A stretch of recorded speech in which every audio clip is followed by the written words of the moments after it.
હે ગાઈસ, સ્નેહાબેનની પાણીપુરીમાં આપનું સ્વાગત છે।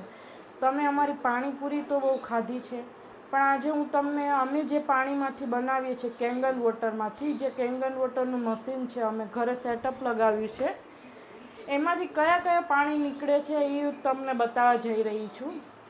એમાંથી 3 પ્રકારના આલ્કલાઇન વોટર નીકળે છે, જેમ કે 9.5 pH, 9 pH અને 8.5 pH।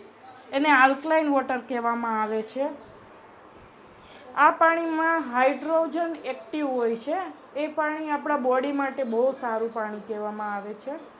અને બીજું 7 pHનું પાણી નીકળે છે, જેને ક્લીન વોટર કહેવામાં આવે છે। જે નોર્મલ વોટર હોય છે 6 pHનું પાણી, જેને બ્યુટી વોટર કહેવામાં આવે છે, જેનાથી સ્કિનના પ્રોબ્લેમ ને હેરફોલના પ્રોબ્લેમ હોય એ લોકો યુઝ કરી શકે, અને નોર્મલ નાહવામાં પણ તમે યુઝ કરી શકો છો। અને બીજું 2.5 pHનું એસિડિક વોટર કહેવામાં આવે છે, જે પાણી તમે સેનેટાઈઝર તરીકે પણ યુઝ કરી શકો છો, જેમ કે રસોડું સાફ કરવું હોય, ઘરની ફ્લોર સાફ કરવી હોય, બાથરૂમ, એ બધું સાફ કરવામાં પણ તમે વાપરી શકો છો।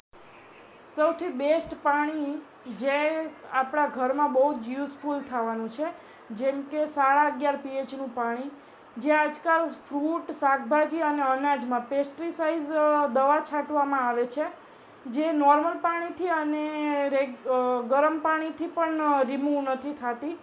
જે આ પાણીમાં એટલી તાકાત છે કે એ દવાને જે લેયર હોય છે એ શાકભાજી અને ફળોમાંથી રિમૂવ કરી દે છે। તો તમે જોઈ શકો છો કે જે હું તમને આજે ડેમો બતાવવા જઈ રહી છું, કે જે તમે આ પાણીની અંદર જે બબલ્સ જોઈ રહ્યા છો તે આ પાણીની અંદર છે, હાઇડ્રોજન એક્ટિવ છે, તેના બબલ્સ છે।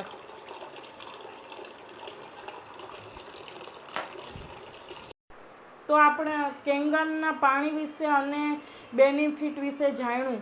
જો તમે આનાથી વધારે મશીન વિશે અને ડેમો લેવા માંગતા હોય તો તમે અમારા પ્રોફાઇલમાં જઈ કોલ કરી શકો છો।